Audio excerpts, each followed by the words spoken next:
Hi everybody, welcome to my kitchen. Welcome to Karen's Sizzle and Spice. I'm making such a delicious dish today. You know, I love when I hear from you guys, and I got a special request to make beef stroganoff, so that's what we're making today. I hadn't made it in years, so I looked up my old recipes, sampled it out, made the perfect combination, and this one's got wonderful, delicious gravy. You know, I'm a gravy girl. Anyway, my special request came from one of my daughter's students.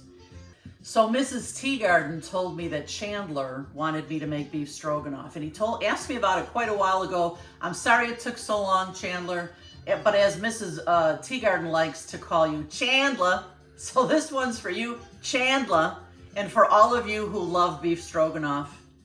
We're gonna get started on this. Here's what we're gonna need for today's recipe. Now, the best cuts of beef to use on this recipe is either a sirloin, a filet mignon, or a ribeye. Today I'm using a sirloin. This is about 1.5 pounds of sirloin steak. We're gonna use lots of mushrooms because I love mushrooms. We're gonna be using some beef broth. We'll be using salt and pepper, of course. We're gonna need a little bit of olive oil, bit of butter. We're going to be using sour cream. We're going to use a touch of Grey Poupon mustard. We're going to use 1 can of cream of mushroom soup. We're going to use a little green onion for topping. And we're going to use just about 1/2 a regular onion. We're going to chop that up. We're going to use Kitchen Bouquet. I don't know if you guys are familiar with this. This is something I can remember my mother using probably 50 years ago. And what it does is it makes your gravies beautifully brown and rich looking. And you know, you eat with your eyes first. You gotta make your dishes beautiful. So I love to add a few splashes of this. And we'll need a little bit of flour on top of our steak today. Let's get this one going.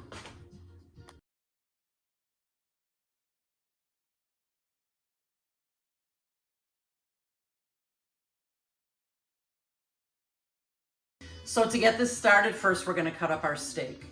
We're gonna cut all the fat off of here. And if you look really closely here, can you see the grain of the beef is going across this way? So what we wanna do is we wanna cut it against the grain. Otherwise your meat will be stringy. So you might even have to change the angle of your knife a few times, but always watch the grain of the meat and cut across it rather than with it. Okay.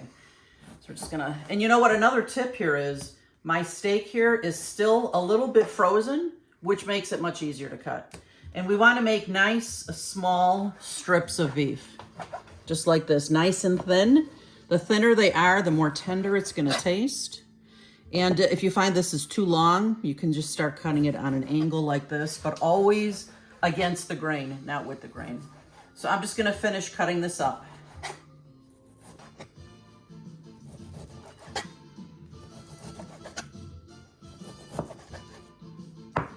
Now that I've got all my beef cut up, I'm just putting it into a bowl. So I'm sprinkling the beef with a little bit of flour in a bowl, and I'm also gonna be pretty generous with some salt and pepper. This beef will sit for just a little while I cut up some other ingredients, and salting and peppering and the flour will actually help to tenderize the beef a little bit. So I'm just gonna give this a good stir. And then we'll put it aside for a while. I'm just giving my board a good washing so that I can cut up my veggies next. So friends, while my beef is just sitting in that salt, pepper, and flour for a little bit, I'm gonna chop up the rest of my ingredients that I need today. And I'm gonna use mushrooms. You can use as many mushrooms as you like. I love mushrooms. There's never too many. And you know, don't wash your mushrooms in water because they're like a little sponge and they absorb all that water. You want them to absorb the flavors in your pan, not the water from the sink. So I just wipe these off real nice with a paper towel, get all the dirt off of them, and then we're just gonna slice these. I usually just take the ends off. And then I'm just gonna cut them nice slices. Oh, I do love mushrooms. Do you love mushrooms, Ed? Yes, I do. Oh, they're so good.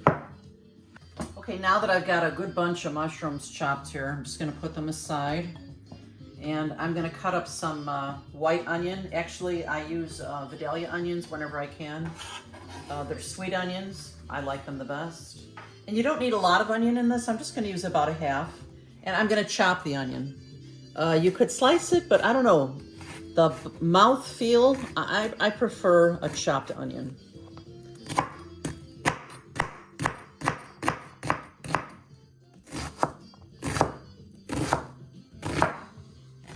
And the last thing I need to cut up here is my green onion. If I had chives left in my garden, I'd probably use those, but green onion is good. And I don't like to use the white parts for this kind of recipe. I'm just gonna chop up a bit of this green onion for topping. It's gonna make our dish look even more beautiful than it's gonna be. Okay friends, so we're gonna brown our beef now. I have a few pats of butter in my pan, and I'm using a large saute pan here. I'm gonna put a little bit of olive oil in here. I think the combination is always perfect for browning beef. And I'm actually gonna use my hands because of the flour and everything in here. These pieces are kind of stuck together, and I want every piece to hit the surface of the pan here. So I'm gonna spread it out. We'll give it a few minutes on each side. We'll turn them over. The goal just being to get all the pieces brown on both sides.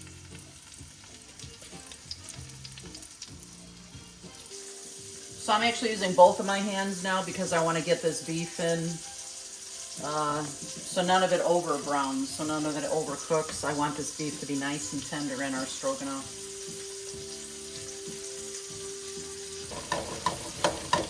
Just a couple minutes on each side, and I'm going to take a spatula and turn these over so that we get all sides nice and brown.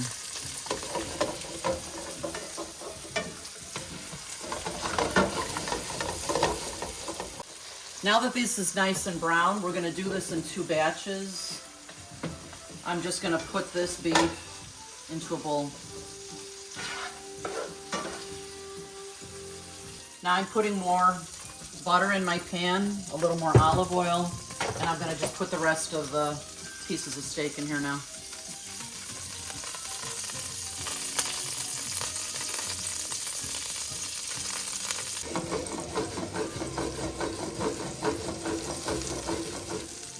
So I put a big pot on. I'm going to boil some noodles because traditionally beef stroganoff is served over noodles, so I'm going to make some of those. And then into the same pan where I took my beef out of, I've added a little more butter, a little more olive oil, and I'm going to saute my onions now.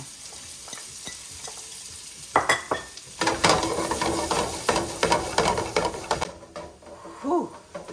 The butter and the onions. Ooh, that's a good smell. Yum, yum, yum. Into those onions now, after just a few minutes, I'm going to add my mushrooms. And I'll give these another few minutes of sauteing.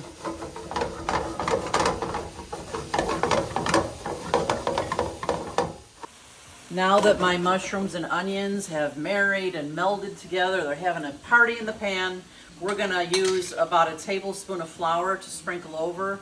Again, this is going to make our gravy nice and thick. And along with the flour, I'm going to add 1 can of cream of mushroom soup to my pan. The whole can.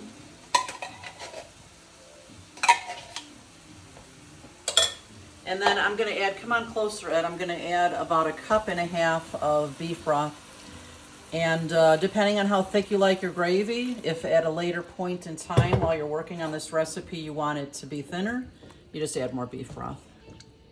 Just give this a good stir. And we're just going to let this gravy simmer for a few minutes, and then we're going to check to see what it needs. Now that I've got my gravy mixture here mixed up nicely, I'm going to add a little salt and pepper. And just a bit of salt because I did salt the steak pretty heavily, and that's going to go back in the pan pretty soon. So I'm just going to add a little bit more salt here, and as we progress here, I will be tasting to tweak.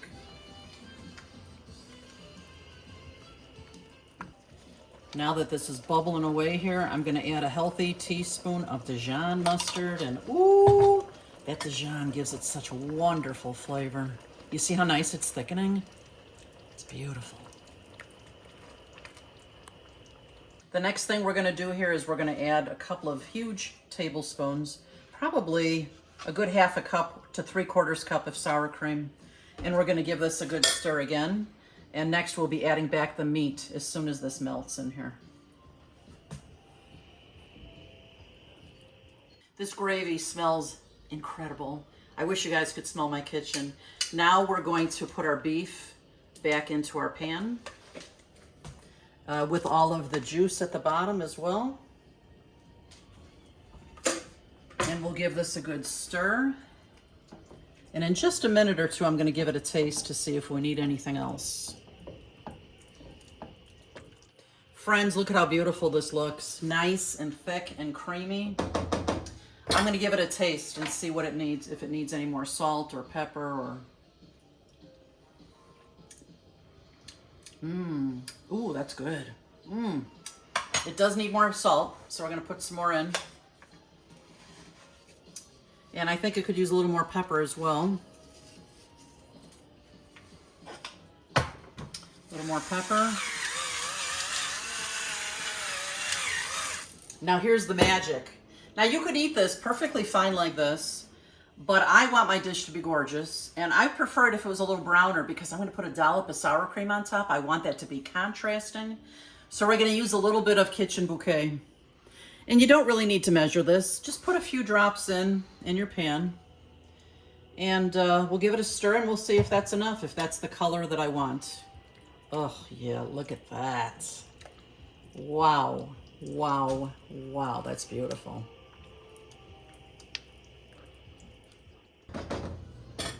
I'm going to taste this once again. Look at how gorgeous that is. But I want to taste it now to see if my spices are all correct. You know, it's amazing what salt does to a dish. It not only gives you a salty flavor, but it brings out all the other spice and all the other flavors magnificently. I can't wait to eat. We just got to boil our noodles now, and it'll be time for tasting.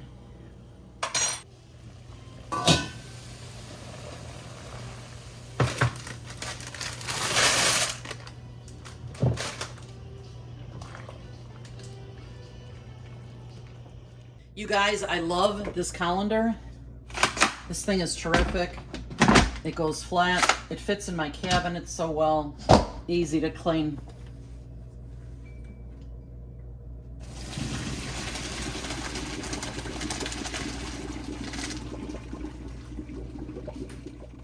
Hey friends, I'm going to taste it one more time just because I want to.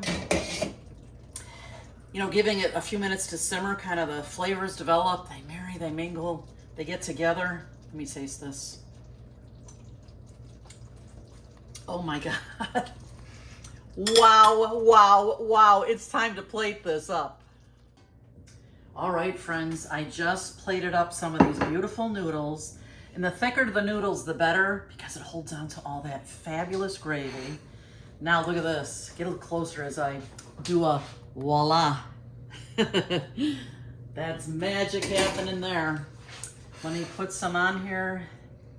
A few pieces of beef. That beautiful gravy. Look at this. Get closer here, Eddie. That is a gorgeous thing. And for me, the more mushrooms, the better. Look at that. Now, let's put a dollop of sour cream on here at the top. Just like that. Beautiful. Let's put a few green onions on top. Look at that plating, would you guys? That is a gorgeous thing. This is our favorite time. It's time to taste. Go ahead, Eddie, dig in. All right. This smells wonderful. I think it's even better than the last time I made it. That gravy is amazing. Let me give this a taste.